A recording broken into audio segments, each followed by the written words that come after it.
Good evening. I'm glad you've joined me.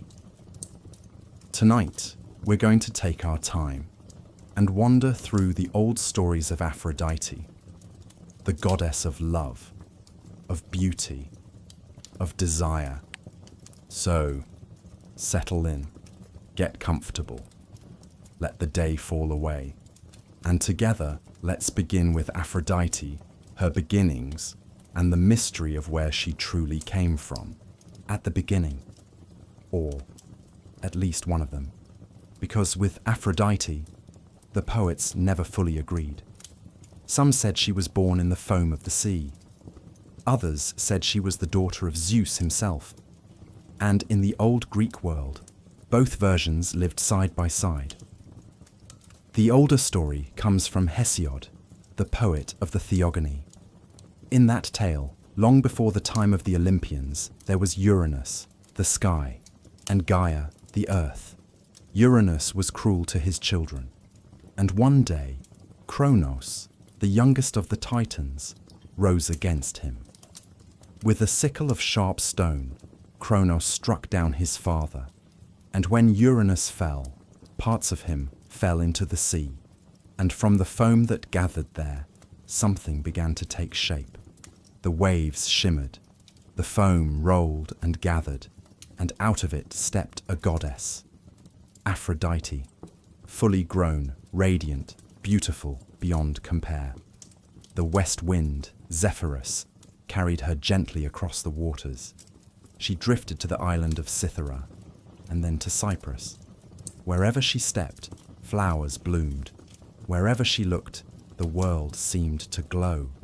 That was one version, the sea-born goddess, the one who had no parents, no childhood, no beginning at all, but simply was.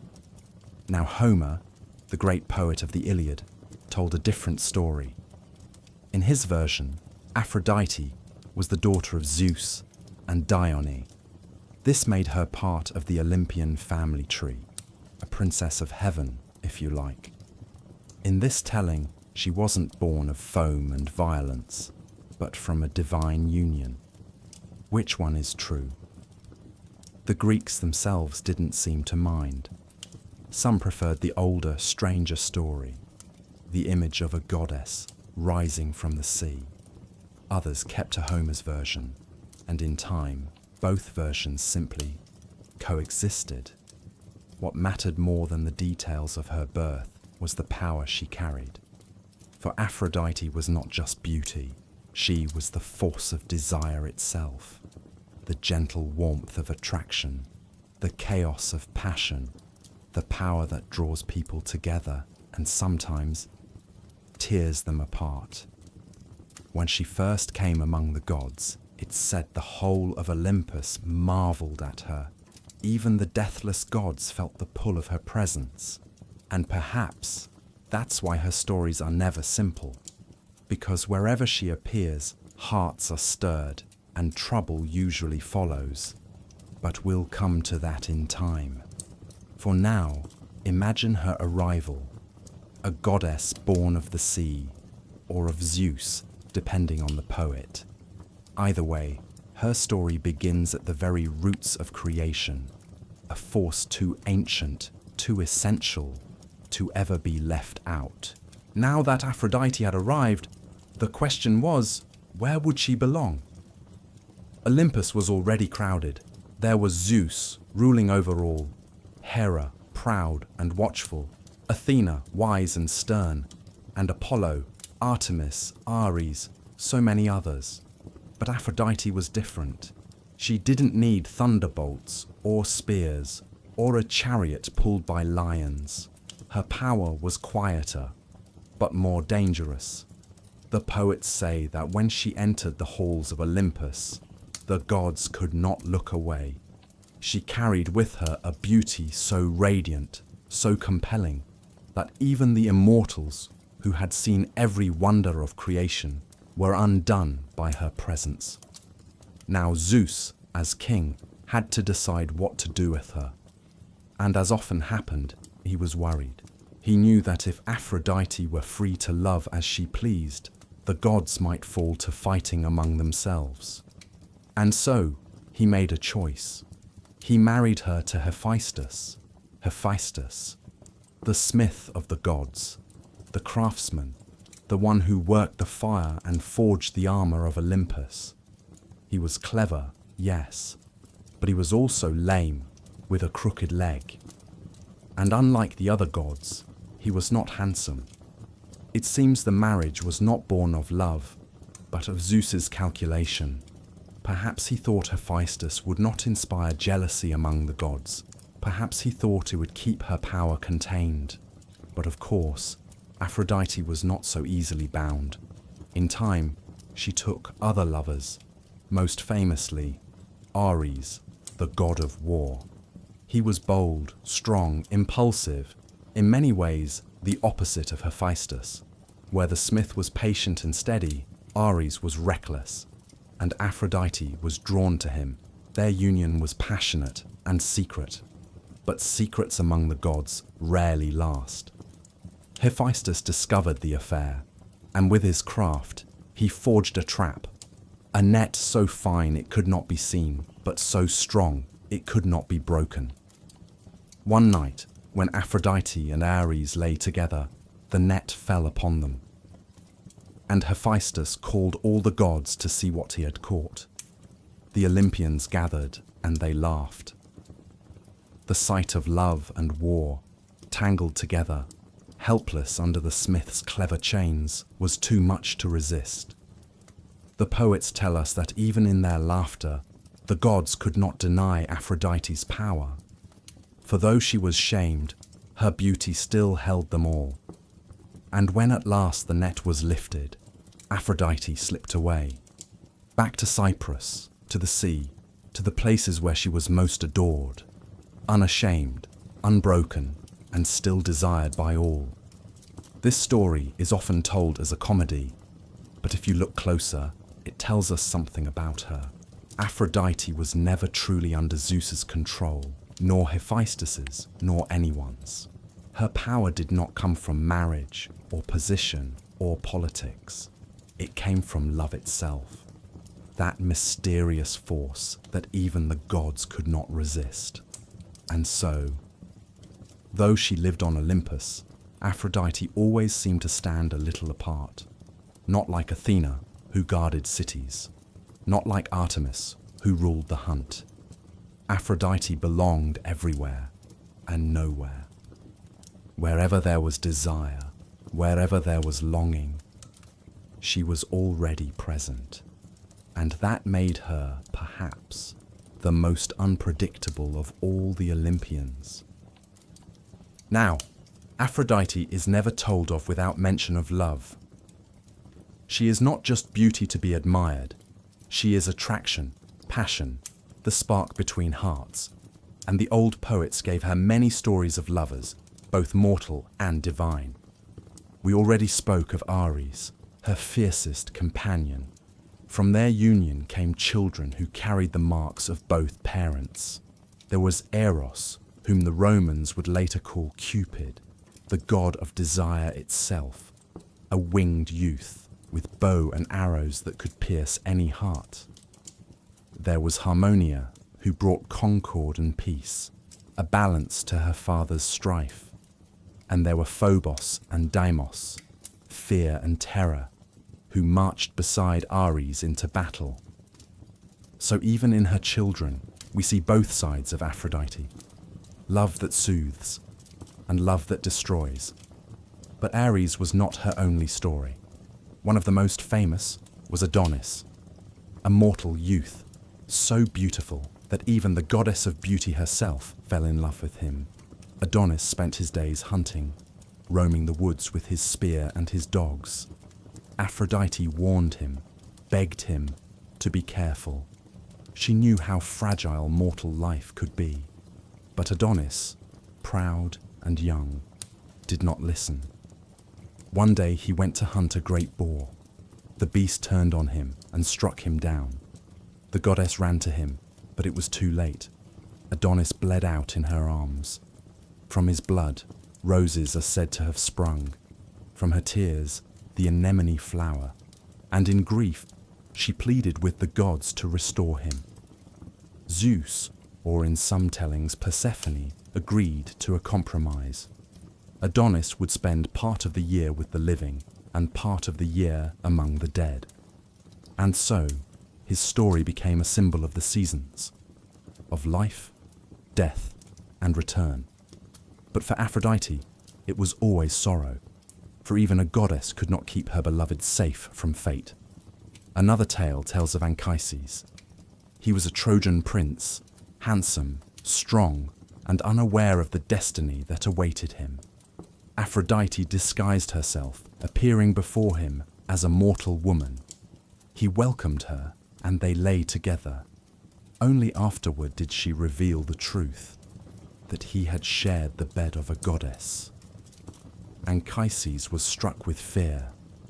He begged that she not destroy him for his presumption, but Aphrodite was gentle. From their union came Aeneas, the hero, who would survive the fall of Troy, and whose descendants, the poets say, would one day found Rome. And so, through Aphrodite, the Greeks tied their myths to the Romans, love linking one age to another. There are many other names too, some remembered, some half forgotten. Phaon, the ferryman, who was said to have been transformed into a beautiful youth by her touch. Phaedra, cursed by desire. Even mortals who merely glimpsed her or who prayed for her favor. But in each story, the same theme repeats. Aphrodite's love is never quiet, it is never safe, it is overwhelming, sometimes joyful, sometimes tragic, but always beyond control. The Greeks understood this well, for desire is not something we choose. It falls upon us, sudden and consuming. And in their stories, Aphrodite was that force made flesh. The goddess who reminded even the gods themselves that no one is immune to longing. Of all the stories told about Aphrodite, none is larger or more famous than the tale of the Trojan War. It begins not with armies, nor with kings, but with a wedding. The wedding of Peleus and Thetis, a mortal man and a sea goddess. All the gods were invited, save for one. Eris, the goddess of strife. Offended, Eris appeared anyway, carrying with her a golden apple. Upon the apple were written the words, "To the fairest." She cast it among the goddesses, and at once 3 laid claim to it. Hera, queen of the gods, Athena, goddess of wisdom and war, and Aphrodite, goddess of love. The quarrel grew heated. Each insisted that the apple was hers by right. At last, they turned to Zeus, king of the gods, to decide. But Zeus, wary of the conflict, refused to choose. Instead, he sent them to a mortal man, Paris, prince of Troy. Paris was a shepherd at the time, living on Mount Ida, and to him came the 3 goddesses, each seeking to win his judgment. They did not come empty-handed. Each offered him a gift if he would name her the fairest. Hera promised him kingship, power over nations. Athena promised him wisdom and skill in battle, and Aphrodite promised him the love of the most beautiful woman in the world. Paris listened, and in the end, he gave the apple to Aphrodite. He declared her the fairest of them all. But this choice was not without consequence. The most beautiful woman in the world was Helen, wife of Menelaus, king of Sparta. And with Aphrodite's help, Paris would carry Helen away to Troy. The abduction, or perhaps the seduction, of Helen sparked the wrath of Greece. And thus began the Great War that would last 10 long years. Throughout that war, Aphrodite stood by Paris's side. When Menelaus and Paris fought in single combat, Menelaus struck Paris down.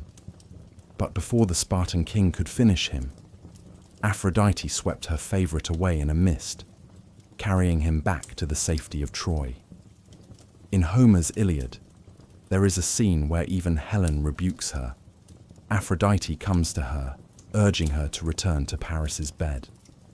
Helen resists, weary of the goddess's influence. But Aphrodite insists, for love, or at least desire, was not optional, not when the goddess herself commanded it. Later, Aphrodite herself entered the battlefield to protect her son Aeneas. She lifted him in her arms. But Diomedes, a mortal hero favored by Athena, struck at her. His spear cut her hand, drawing ichor, the golden blood of the gods. Wounded, Aphrodite fled the field, carried by Iris, the rainbow goddess. The sight of her retreat became a reminder that though she could inspire hearts, she was no warrior. Her power was of another kind. Still, through her choices, the war raged on. For without the judgment of Paris, there would have been no abduction of Helen. Without Helen, no 1,000 ships. And without Aphrodite's promise, perhaps no war at all. It is striking, isn't it? That a conflict so vast, with so many heroes and so much bloodshed, could be traced back to a single apple, and to the goddess of love. The poets seem to understand. Love and war are never far apart. Where desire pulls, strife often follows. And in Aphrodite's story, we see both, bound together, in a chain that stretched across a decade of war and into legend. Not all of Aphrodite's stories are as grand as the Trojan War. Some are smaller, more intimate, but they tell us just as much about her nature. One of the most tender stories is that of Pygmalion. He was a sculptor, a man of great skill who lived in Cyprus. But he found himself disappointed in the women around him. He thought them flawed, imperfect, unworthy of his admiration. So he turned instead to his craft.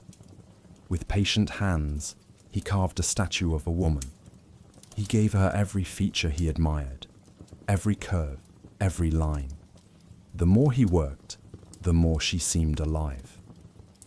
And when the statue was finished, Pygmalion gazed upon her with wonder.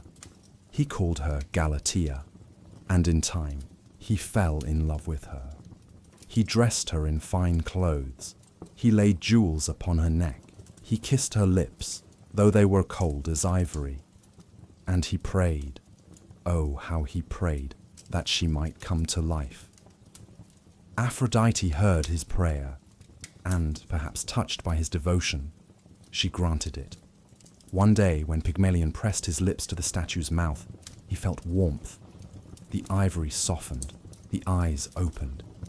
Galatea breathed and stepped down from her pedestal. The sculptor's dream had become real, and in their union, the goddess reminded mortals that love is not bound by what seems possible. Desire can breathe life where none was before. Another story, darker, is that of Hippolytus. He was the son of Theseus, king of Athens. Hippolytus was a young man devoted to Artemis, the virgin goddess of the hunt. He honored her and took pride in his chastity. But in doing so, he denied Aphrodite. He turned from love, from desire, from the power that she embodied. Aphrodite does not take such neglect lightly. And so, she set a trap. She caused Phaedra, Hippolytus' stepmother, to fall in love with him. Her passion consumed her. But when Hippolytus rejected her, Phaedra's despair led her to take her own life.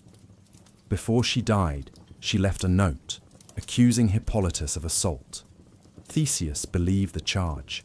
He cursed his son. And with the aid of Poseidon, Hippolytus was struck down, dragged to his death by frightened horses. Thus, the youth who spurned love was undone by it. A harsh story, yes, but one that shows how the Greeks saw Aphrodite not just as gentle and sweet, but as a power too great to deny. Ignore her, and she might destroy you. There are other tales too, scattered like fragments.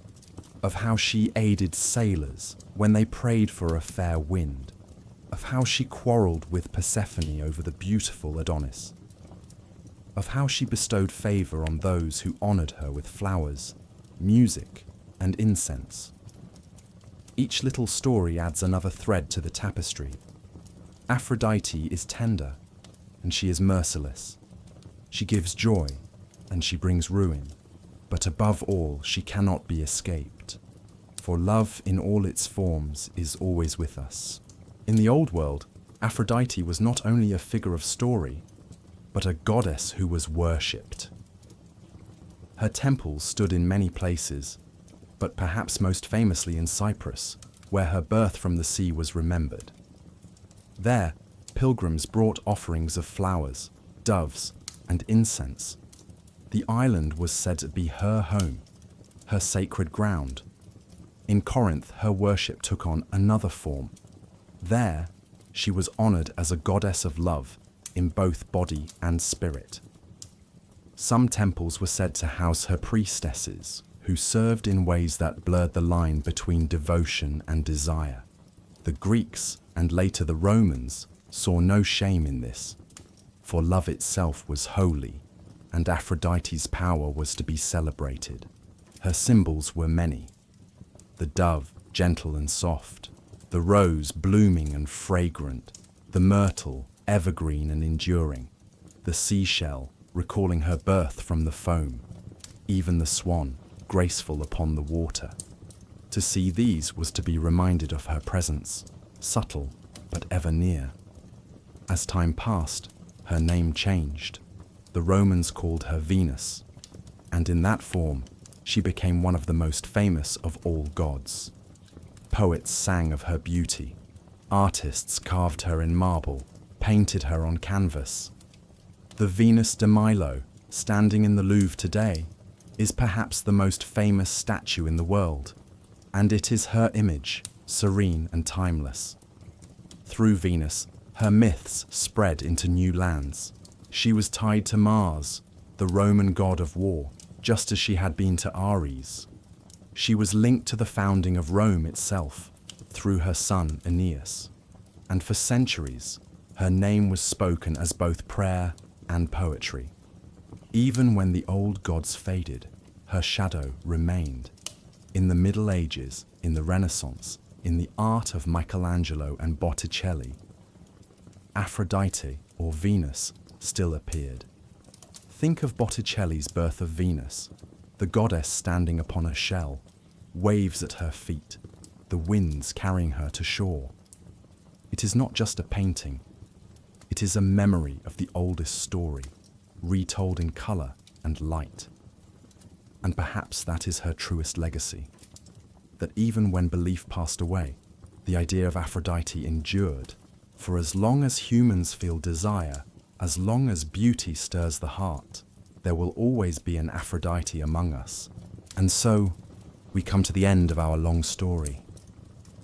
The story of Aphrodite, the goddess born from the sea, who walked among gods and mortals, who gave joy and sorrow in equal measure. She is love, she is beauty, she is the power that draws all living things together. We began with her birth, rising from the foam. We followed her through her loves, her children, her part in the great war at Troy. We heard the smaller tales of Pygmalion's statue, of Hippolytus's downfall, and we saw her temples, her worship, her survival through time. If your eyes are heavy now, let them close. If your thoughts are drifting, let them go. The story is finished, but it will wait for you whenever you wish to return. For now, rest. Sleep if you can, and may the calm of these old tales stay with you through the night. Good night.